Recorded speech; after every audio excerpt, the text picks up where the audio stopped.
Bienvenue dans le monde extraordinaire de la cuisine médiévale. Dans cette vidéo, vous découvrirez quels sont les plats les plus étranges que les gens d'Europe du au XVe siècle savaient préparer et consommer. Le Moyen-Âge fut une époque où l'alimentation était influencée par les différences sociales, les jeûnes religieux et la pénurie de nourriture. Ainsi apparaissaient sur les assiettes des mets, devant lesquels nous haussons aujourd'hui les sourcils.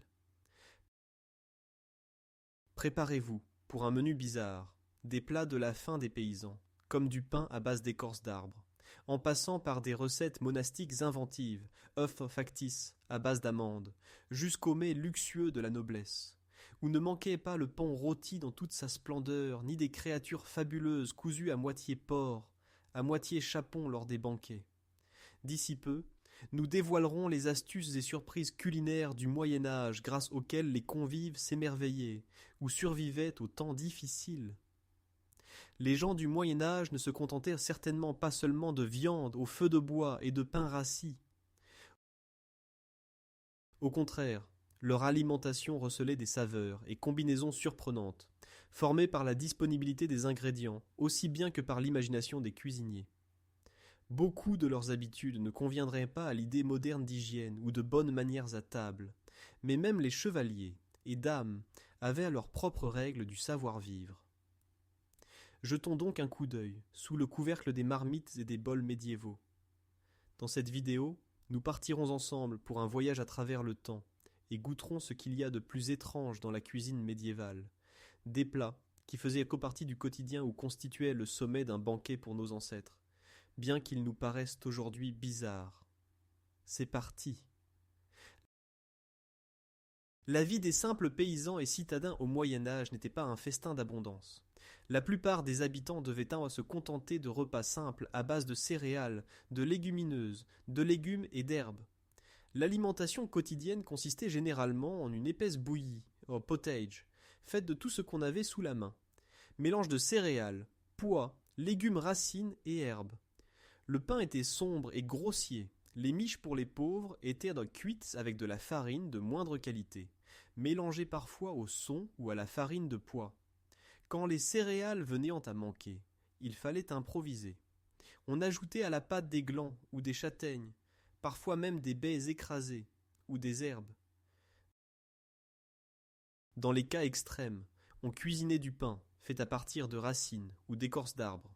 Les chroniques décrivent des périodes de famine où les pauvres broyaient vraiment de l'écorce et des herbes simplement pour avoir de quoi manger. Un tel pain rassasiait à peine et rappelait plus la mastication de copeaux, mais il a tout de même sauvé la vie de nombreux individus. En période de disette et de famine, la nourriture médiévale devenait vraiment terrifiante. La grande famine de 1315 à 1317 toucha presque toute l'Europe et força les gens à manger des choses autrefois impensables. Les chroniques mentionnent que le simple peuple ne possédait alors même pas de farine pour le pain, et vivait de racines, de fruits des bois, d'herbes et d'écorces d'arbres. Les stocks de céréales et de viande s'épuisaient vite même chez les plus riches, si bien que tous finirent par souffrir, paysans comme chevaliers. Au plus fort du désespoir, même les animaux domestiques, chiens et chats, furent dévorés par les affamés, comme le rapportent des récits postérieurs de famine. Certaines sources mentionnent même que les gens furent poussés au cannibalisme. Par exemple, la chronique de Dalimil envisage des cas de consommation de chair humaine lors des plus grandes détresses. Même s'il est difficile de savoir dans quelle mesure ces récits sont exagérés, ils témoignent du désarroi absolu de l'époque. Mais ce n'était pas toujours la famine à la porte des gens modestes. En temps normal, ils consommaient le fruit de leur travail, et rien n'était gaspillé. L'abattage d'un cochon, par exemple, était non seulement l'occasion d'un festin, mais un important apport de nourriture pour les mois à venir. Après la mise à mort du porc, tout était utilisé. La viande était salée, le gras fondu, et le sang employé pour faire du boudin ou de la soupe. Les boudins noirs et les soupes de sang, connues en Bohême sous le nom de prdelachka, faisaient partie du régime courant après l'abattage d'un animal. Le sang se corrompant vite, il fallait l'utiliser immédiatement. En Angleterre, Il existe même une recette curieuse du XVe siècle selon laquelle les nobles mangeaient du boudin de sang de marsouin, en lieu et place du porc. Le porpoise blood pudding était considéré comme une délicatesse pour quelques privilégiés. Pour les pauvres, en revanche, les plats à base de sang étaient surtout une précieuse source de protéines. Par ailleurs, ils goûtaient rarement à d'autres parties de l'animal, qu'on jugerait aujourd'hui peu appétissantes, abats, tripes, pies, oreilles ou groins. Surtout lors de l'abattage, tout était consommé. On fabriquait des pâtés en gelée à partir de têtes et de pieds rebouillis, des pâtés à base de faux et de cœur, ou des soupes de tripes, estomac.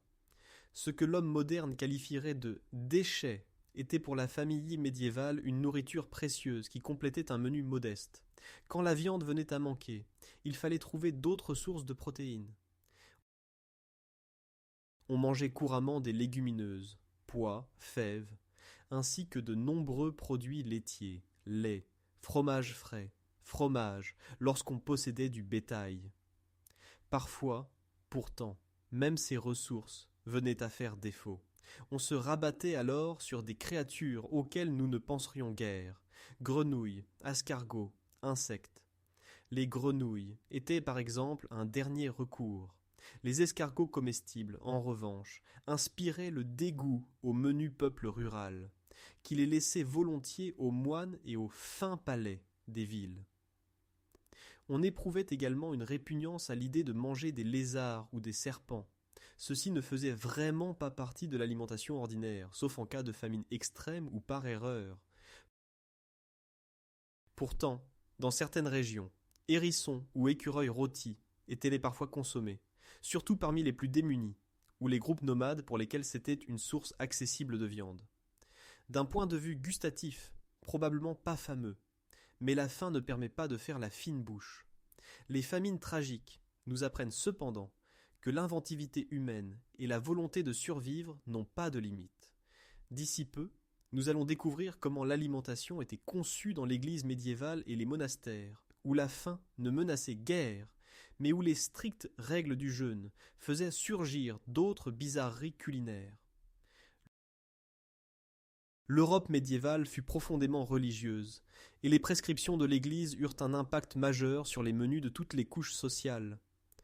Une grande partie de l'année comportait des jours de jeûne stricts, où il était interdit de consommer de la viande ou des produits animaux, œufs, gras, lait. Typiquement, on jeûnait chaque mercredi, vendredi et samedi en souvenir d'événements bibliques, en plus de la longue période de carême précédant Pâques, 40 jours de jeûne, et d'autres fêtes. Cela laissait entrevoir une bien triste perspective de repas maigres et fades. Mais les cuisiniers et moines médiévaux ne se sont pas avoués vaincus. Au contraire, ces contraintes les ont inspirés à une impressionnante créativité. D'ici peu, nous découvrirons quelques exemples que les végétaliens d'aujourd'hui pourraient considérer comme des précurseurs de leurs recettes. Il fallait d'abord trouver des substituts aux ingrédients interdits. Œufs, fromage, lait et beurre. Ces saveurs de base de la cuisine médiévale devaient disparaître. Les amandes prenaient le relais. Les amandes étaient littéralement l'ingrédient magique du jeûne médiéval. À partir d'amandes broyées et d'eau, on fabriquait du lait d'amande qui remplaçait le lait de vache pour cuisiner. À partir de ce lait d'amande, on pouvait préparer des bouillies, des sauces et même des fromages. Les livres de cuisine de l'époque proposent des recettes de fromage à l'amande, qui ressemblent étrangement à nos alternatives végétaliennes actuelles. Le lait d'amande était épaissi et caillé avec quelques fécules ou du pain pour obtenir une masse proche du fromage frais, que l'on pouvait ensuite couper et aromatiser aux herbes. Les moines disposaient ainsi d'un fromage, admissible à la table du jeûne sans enfreindre l'interdiction. L'imagination n'avait pas de limite. L'une des recettes de jeûne les plus insolites est celle de l'œuf factice, inventé par des cuisiniers pour imiter fidèlement les œufs durs. La méthode était stupéfiante. Dans des coquilles d'œufs vides, on versait un mélange gélatineux blanc à base d'amandes pour remplacer le blanc d'œuf. Puis, au centre, un jaune, composé d'amandes écrasées colorées, ou d'une autre masse colorée au safran. On laissait prendre et on cassait la coquille dans l'assiette. On obtenait ainsi quelque chose qui ressemblait à un œuf étrange, un blanc, livide, avec un jaune grisâtre à l'intérieur. Un chroniqueur dirait « œuf de zombie ». D'après la rumeur, le goût se rapprochait plutôt d'une compote pour enfants que de l'œuf, mais l'essentiel était de respecter la règle ecclésiastique. On peut s'imaginer que cette curiosité amusait les convives lors des repas monastiques. Manger un œuf qui n'en était pas un. Autre ruse, le faux lard. Certains innovateurs assemblaient de côté à côté des cubes de gelée de chair de poisson, par exemple d'œufs de brochet, et des cubes rosés de truite ou de saumon, de manière à reproduire les bandes entrelardées du lard. Cette bande était ensuite fumée puis servie aux convives sous forme de jambon ou lard, alors qu'ils mangèrent du poisson. Les gens du Moyen-Âge aimaient jouer sur les apparences, tromper l'œil pour que le plat ressemble à quelque chose d'interdit ou d'exotique. Ces illusions amusaient les convives et rendirent le jeûne un peu plus agréable. Mais ces succédanés ne suffisaient pas à tout le monde. Parfois, on contournait carrément la règle d'interdiction de viande par divers biais. Si l'Église autorisait à manger tout ce qui vient de l'eau, il suffisait alors de requalifier pour poissons certains animaux qui n'en étaient pas, mais vivaient dans ou près de l'eau. Voici surgir la fameuse ingéniosité, ou autotromperie, médiévale. Les castors, qui nagent et possèdent une queue plate écailleuse rappelant le poisson, étaient dans certaines régions considérés comme des poissons, du moins leur queue. Les autorités ecclésiastiques autorisaient la consommation de queue de castor pendant le jeûne, car elles goûtaient le poisson, et que le castor est à moitié poisson. Même chose pour d'autres animaux, les oiseaux aquatiques, comme canards, grèbes, et surtout guillemots et macareux, étaient considérés comme poissons, puisqu'ils passent la majeure partie de leur vie en mer.